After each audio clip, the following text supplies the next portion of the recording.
सस्यकाल अनि हामी आज चाहिँ यस्तो घुम्दा घुम्दै जङ्गलमा आएको छौँ कि अनि साथीहरू भनिरहेछन् कि जङ्गलमा आज एक दिन बस्न सकिन्छ कि सकिँदैन सर्भाइभ गर्न सकिन्छ कि सकिँदैन अब तपाईँहरू हेर्न सक्नुहुन्छ होला गाइस हामी जाँदैछौँ आउनु होला अब एउटा जङ्गलभित्र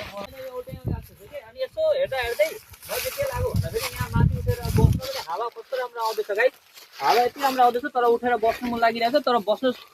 अनि गाइस त्यसको बाद हामी म चाहिँ गाछमा माथि उठिरहेको छु क्या जति कोसिस गरिरहेको थिएँ हेर्नु गाइस कति माथिसम्म उठ्छु अनि गाइस के थाहा हुँदैन तर उठे त्यसपछि हेर्न सक्नुहुन्छ होला नजारा पनि राम्रो देखिन्छ गाइस त्यहीबाट हेर्नु कस्तो मजा माथि उठेको छु गाइस तर थाहा पाएको छैन होला रोक्नु दूरबाट हेर्नु होला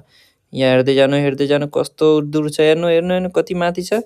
वहाँ हेर्न सक्नुहुन्छ होला गाइस कति माथि छु गाइस म उता उठे अनि समीरलाई उता उठेर दाउराहरू खोजिराख्नु भएको छ उता पहिलो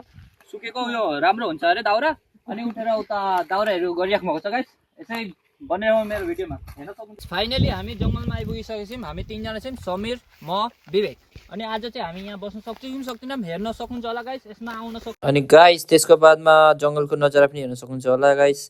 ल हुन्छ गाइस यतिमै हाम्रो लागि ब्लग चाहिँ समाप्त गरिदिन्छु